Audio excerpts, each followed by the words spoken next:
Hey, this is BJ. Thanks for listening to our show's podcast. If you're a fan of all things geeky, you should check out my other podcast, BJ Shea's Geek Nation. We have new episodes every day, and you can check it out at bjgeeknation.com. Your home is going into foreclosure and you feel like a financial wreck. You don't know where to turn for accurate information. I'm bankruptcy attorney Travis Gagne. Let's talk about some legal options. If we work quickly, we can propose a plan to save your home, modify the loan, or in many cases even eliminate your second mortgage. The consultation is free. I've helped hundreds of people just like you make informed decisions about whether to save their home or exit it on a reasonable, organized timeline. The chapter you choose sets the tone for the next chapter of your life. Please contact me today at choosetherightchapter.com. That's choosetherightchapter.com. 99.9 KISW, The Rock of Seattle. Alex Trebek may be getting a little salty. I mean, he's getting up there in age, obviously, hosting Jeopardy for about 400 years. And, he does what he normally does, introducing the Jeopardy contestants. And had this dude who had written in his bio that he was a competitive powerlifter. And Alex got a little salty with the guy. Was saying, you know what, my kid lifts weights. And you know what, he started calling the guy out a little bit. Nick Warrico is a graduate student from Ann Arbor, Michigan.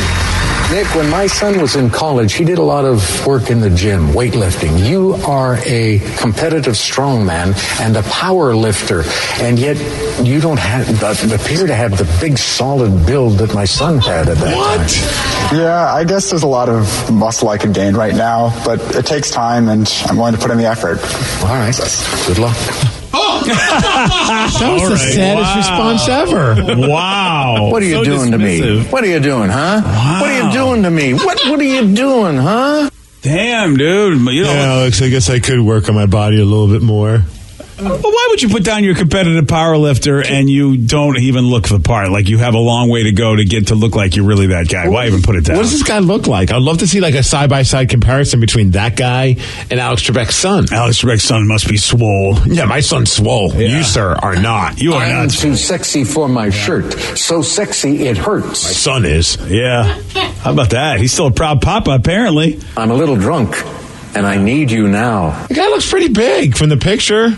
Yeah, but he doesn't look like Alex Trebek's kid. Well, I don't know what Alex Trebek's kid looks like. Swole. This guy looks like he's got muscles underneath that shirt. I don't know what he's talking about. Look at the guy's neck. He almost looks like that dude that was the big meme from a couple of weeks ago with no neck. Yeah. Well, you know what? Until you're the size of Alex's kid, don't talk to me. It'd been great if he just got pissed at Alex and picked him up. He's like, who's the strong man now? And just lifts Alex above his head and throws him. Yeah. It's the Clark Kent syndrome. He's wearing glasses, so he looks weaker. Oh, you're right. Oh, that's it. A good point, Rev. You're right. And he didn't want to reveal his true identity, so he just had to go, all right, you're right. I need a drink. Yeah.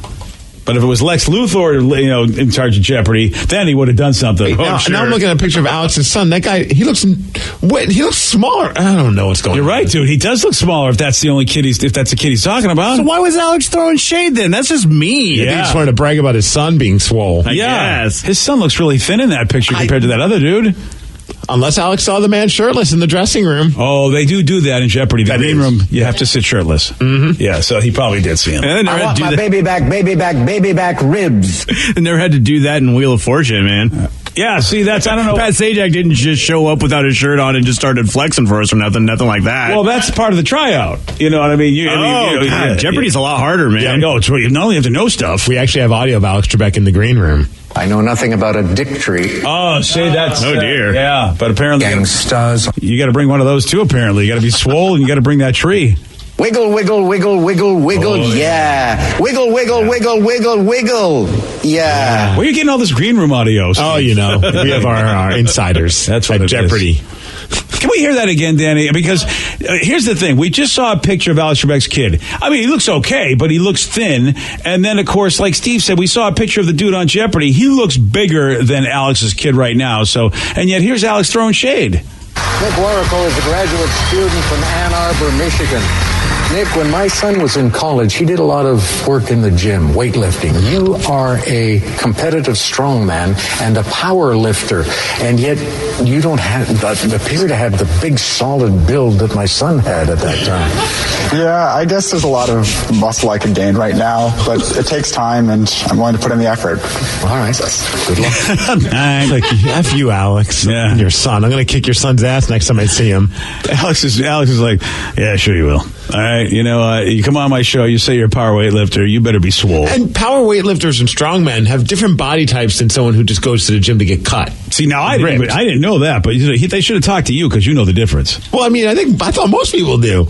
You ever watch those shows like on ESPN when they have like the strongman competitions? Like these guys are just big dudes. Yeah, I mean, I don't know the difference, but I'm going to take your word for it. I feel like if a guy's lifting weights in one way or another, he's usually swoller than I am. Doesn't take much, actually. The guy handled it very humble, though. Yeah, he said, well, yeah, I got to put the time, man. Yeah, I'm sorry. Alex, if he rips his shirt off and wins Jeopardy. Oh, that would be After so he awesome. wins Jeopardy, he should rip his shirt off and bench press Alex Trebek. I don't know. Alex is just like, you just weren't as big as my son. I'm a little worried about this whole thing, like a little obsession. Maybe he just thinks his kid is cooler than he really is. Sometimes dads just want that, my kid's better than yours. Like, your kid's an idiot. Are you sure you really think your kid's better? This could be his new thing. I think he should just do this from now on. Like, I see on the sheet that you're a rocket scientist. My son, when he was in high school, he won his science fair. That's right. He made the volcano. He was the best one out of all of them. Those were fun. Yeah. Gosh, Alex, that's so funny.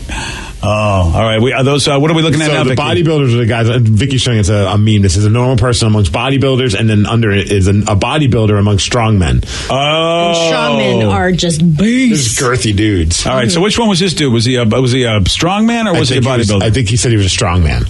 Oh. Well, he didn't look as big as that dude. He's getting there.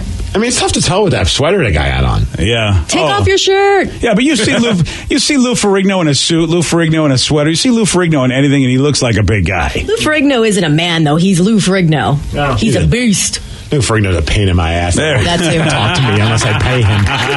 It's my favorite story ever I tell. Speaking of salt. Yeah. People always My ask son me, would talk to you for $50. Yeah, but not Lou Ferrigno. That is my favorite story ever, is whenever people go, what was the worst guest you had? And I go, well, for me, you know what? I've been pretty lucky. There aren't too many. But I said, let me tell you the story of Steve and Lou Ferrigno. He wasn't even a guest. We were at Comic-Con. But we had him on the show. Oh, he was fine as a guest. That's what I'm saying. Yeah. It was like he was a great guest, and then it devolved into get away from me. Get away from me unless you got $50. That was so funny. Totally forgot. He had talked to us, scant hours earlier, and looked at us like he didn't know who the hell we were. Pretty much. We tried to show our cards, everything. I was like, no, dude, you were on a radio show this morning. You remember that? I don't care. Get out of here. Don't talk to me. Unless you're Alex Trebek's son, I don't want to talk to you. Yeah. This guy learned that he probably won't get a job that he interviewed for because he decided to steal from the store afterwards. I love America. Steve's got the news for you at 6:17. BJ and Migs, mornings on The Rock, 99.9 KISW. 99.9 KISW, The Rock of Seattle. Most fifth graders have a better grasp of the English language. Unfortunately, there aren't any available this early in the morning. This is News with Steve Miggs. Well, thanks, guys. Thanks to Car Toys for giving us news and sports, and happy National Green Monday. Yeah, Green Monday. What? Yeah, it's Blue Monday, really, here in Seattle. That's what it is. Oh, more like Action Green Monday. Oh, that's right. It is Action Green. I forgot. That's right, because the Seahawks will be wearing that tonight on Monday Night Football, but this is a different type of Green Monday, and I thought maybe it's kind of a puff, pass kind of a Green Monday, but no. Yeah. Or an environmental kind of Green Monday, but apparently it's just a Monday where they're encouraging people to buy stuff online. It's not nearly as crazy as Black Monday or Cyber Monday or Black Friday. Oh. But it's a day where you're supposed to drop some cash, drop some green, and buy things online. There you go.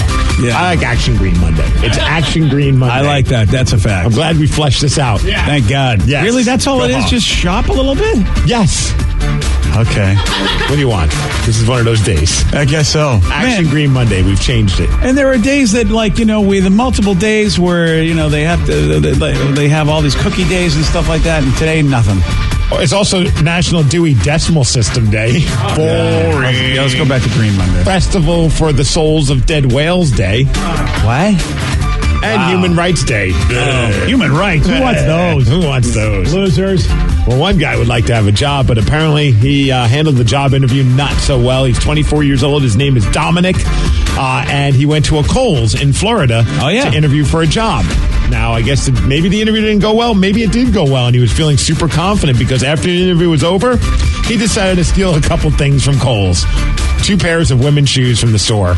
Security guards spotted him. They called the cops. He said, I was taking the shoes to give them to my mom as a gift. Yeah. The excuse, although very heartfelt, doesn't matter. It's still stealing. He was arrested for theft, and shockingly, he did not get the job. Oh, damn. Now, if he was applying for a job in loss prevention, he could say, I was just testing you guys. That's a good point. Yeah, that's what I would have said. That would be a good angle. Yeah. Probably still wouldn't get the job. Probably not. I like this guy in Vermont. His name's Ted, and he just spent a bunch of money, $4,000 in fact, on a giant wooden hand giving the middle finger. Oh, yeah, that's a Steve gift right there. And he directed it at a local government office because it's a protest against his local government because he tried to get a building permit so he could relocate his business. They wouldn't let him, so he did what any normal person does and spend $4,000 on a giant wooden middle finger. Yeah, that's jeez. Here's a couple people in town explaining what the sculpture looked like, and also here's Ted talking about why he did it. It's a big middle finger, really high above the tree line. It's a big hand. It looks like a fist, but with one finger lifted up in an expression that we all know what it means. And so who is the statue intended for? It's intended for the people who run our town. I'm hoping that we can get it through the people who live in the town of Westford to have a really long look at the people who are running their town. Yeah, that's the way to do it. That handles it. Yeah. Flip the bird. You know what?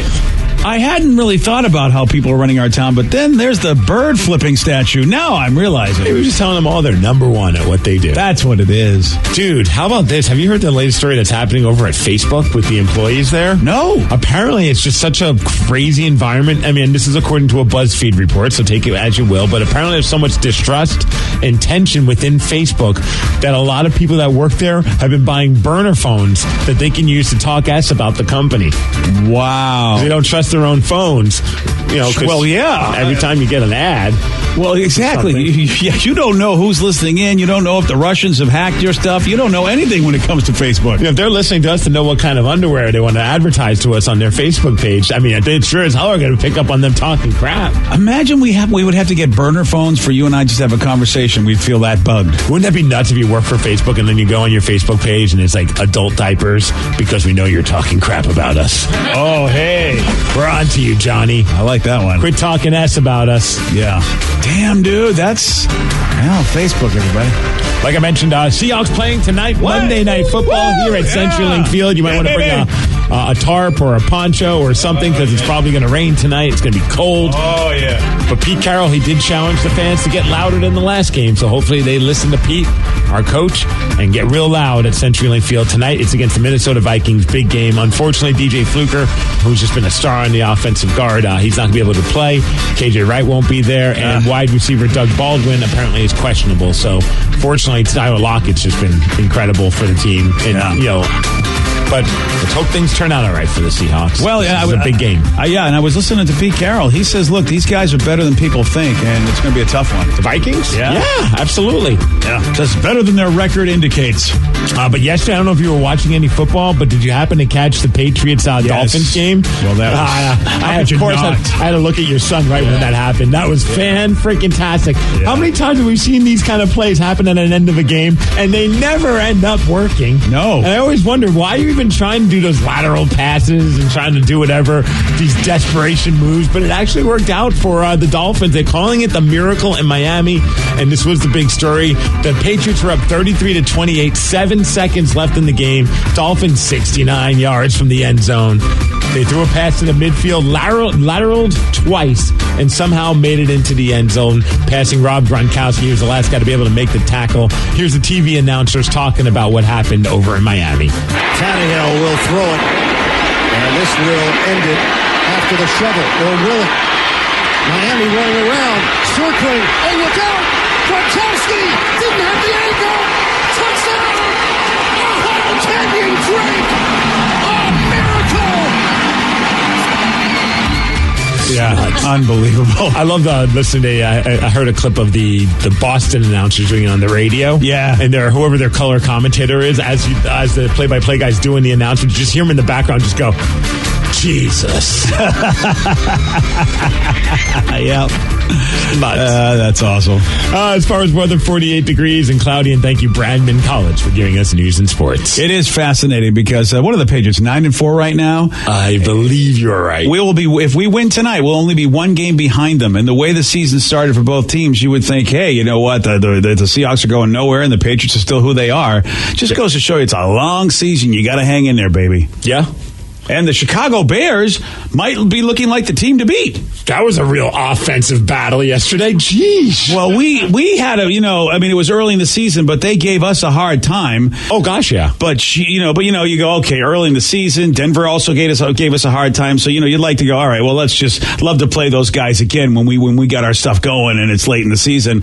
But the Bears, man, oh man, they might be the team to watch out for. 15-6 that game was. Yeah, I mean the Rams are head and shoulders the best team, and with the offense that they've had all season long, and the Bears just said, not today. Not today. Yeah, you're right. Not that the Bears had a great offense, but we know the Rams defense is pretty good, so that doesn't surprise me. What surprised me is that Goff, threw 800 interceptions. I mean, he did the Bears just made him look stupid. Yeah, I'm starting to regret having him on the Puyallup Dog Masters. Oh, sorry, buddy. Yeah, he didn't do well for you. Sorry, buddy. I think you could kind of put 2 and 2 together. I could try. I think it adds up to a big 0 for you. Oh, man, come on. Yeah. How many points did I get on that jackhead? Did you play Vicky? Because that would only be. Oh, of course you did. Vicky keeps winning and she doesn't even know. No, dude, we're neck and neck right now. We have have one player left to use. I love how Vicky's proud about this and she knows nothing about football. She got 0 points with her quarterback because she has Ryan Fitzpatrick. Well, to be fair, I haven't updated it in 3 weeks. Well, there you go. That helps. Yeah. To be fair, but you still sit there and you sit there and take credit for it. I mean, I'm still doing okay for someone that's not doing anything. That's kind of impressive. Well, you have one player on your team. You have Derrick Henry, who got 47 points. I haven't updated it. I don't understand how someone can take pride in being anything when they're doing nothing to I'm do it. I'm taking pride at my amazing luck that I've had. Yeah, this is why I can't do fantasy football with you geniuses. And Jared Goff had negative 0.3. Oh, good job, Steve. Yeah, but no one. I wouldn't have told you to take him out. What do you? Yeah. I mean, that's just. Oh man. Regardless, that was not the outcome I thought that game was gonna. I mean, I didn't know who was gonna win, but I didn't think it was gonna be a 15-6 game. Yeah, this is good. This is a thing. I mean, the good news for the Rams is that if they have to face the Bears again, at least they'll go. All right, well, we got to figure this out. Oh, somebody, Rev, I don't know if you could track it down, but apparently the Spanish announcers for the Dolphins game were incredible. So maybe we could check. I think it's on NFL.com. They even have home and away Spanish radio calls for the Miami Miracle. Oh, so we might have to track those down because that sounds like it could be some good audio. That's a bit of a beating because, you're trying to get home field advantage. And if the Patriots could have had it, but because of that, they don't. I mean, I know they still got a little bit ways to go because the Chiefs are doing well, but still, if that keeps you from getting home field advantage, that sucks. Oh, when I was watching that and they're showing, I'm just like, this never, in all my years of watching, I mean, sure, it's happened, it's probably worked from time to time, but... The Tennessee Titans had it in a playoff game, didn't they? You're probably right, but it almost never happens. But you're right, it almost never happens, but I remember seeing it in a really big playoff game. I don't know, it was many, many years ago. But you're right, it's pretty awesome. And here's the thing, the reason why it's so awesome is it happened against the New England Patriots, who everybody hates. Joe.